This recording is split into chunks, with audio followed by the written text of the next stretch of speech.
Frontier AI is turning Indonesian bank cybersecurity into a high-stakes speed test requiring machine speed resilience.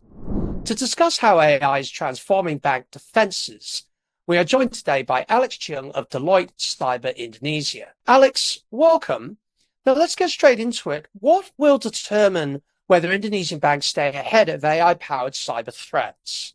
I think the point of view from my side is that I think the differentiator will not be who adopts AI first, but who adopts it most effectively with a strong cybersecurity and governance framework. Yeah? As you can probably see in Southeast Asia or even Indonesia, there has been a lot of AI generated or AI powered phishing campaigns, for example, even deepfake enabled fraud. And with that, I believe the traditional reactive security controls is not good enough yet. So I guess what I'm trying to say here is that banks right now should be leveraging AI to improve real-time threat detection, behavioral analytics, fraud prevention, and incident response. Can we ask, where should banks deploy AI first for the greatest cyber impact? Great question, Simon. A lot of my clients here in Indonesia have been asking that question all the time. So I think there are a couple of good use cases that I can share here in Indonesia and, of course, in Southeast Asia. Yeah, there are 3 or 4 different use cases or areas that can be used. One is, of course, the fraud detection and prevention, especially for digital banking, payment fraud, account takeover, and, of course, identity fraud. Yeah. The second part is obviously Security Operations Center. I think this is the hot topic here in Indonesia and Southeast Asia, where a lot of companies and even a lot of banks is using AI or even AI agents to help prioritize alerts, detect abnormal behavior, and even accelerate investigations such as triaging.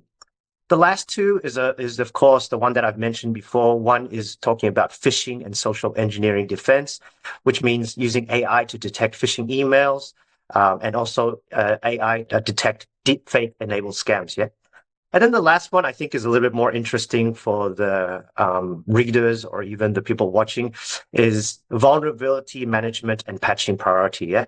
The reason why I say this is that with the advent of Mythos Preview or the Claude Mythos Preview, where AI has been used to find vulnerabilities and then connect the dots and then use it as a threat vector and then even go and attack the organization. I believe AI can also be used in the reverse by protecting the organization by ensuring that there is continuous threat exposure management, or what we call a CTEM.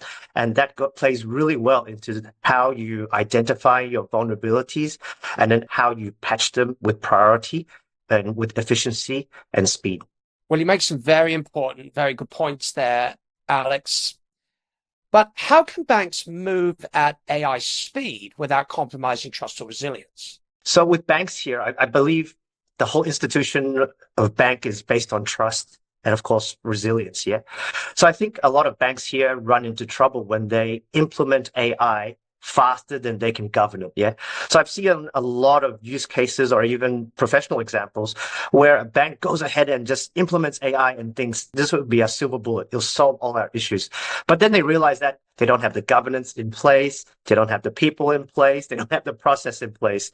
And because of that, a lot of these AI fail. Before you go on this AI journey and implementing any AI or any AI platforms, you need to ensure that, number one, there is a proper governance in place.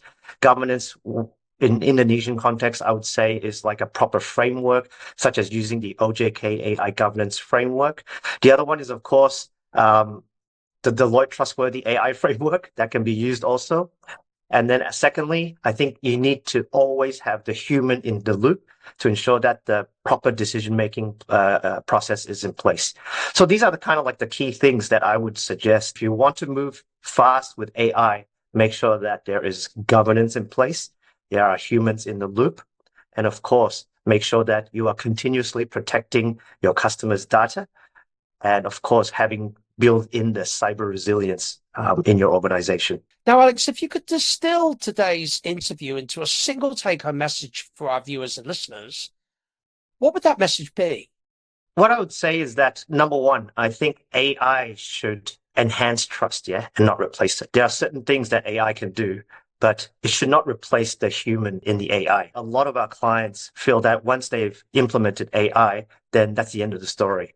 But I don't believe that's the case. I honestly believe that humans should always be part of that AI equation. And I think that is the key message that I'd like to share with your audience today. Well, Alex, thank you for sharing your thoughts with us today. Thank you so much, Simon. Once again, our guest was Alex Cheung, partner at Deloitte Cyber Indonesia. For more news, please visit asianbusinessreview.com.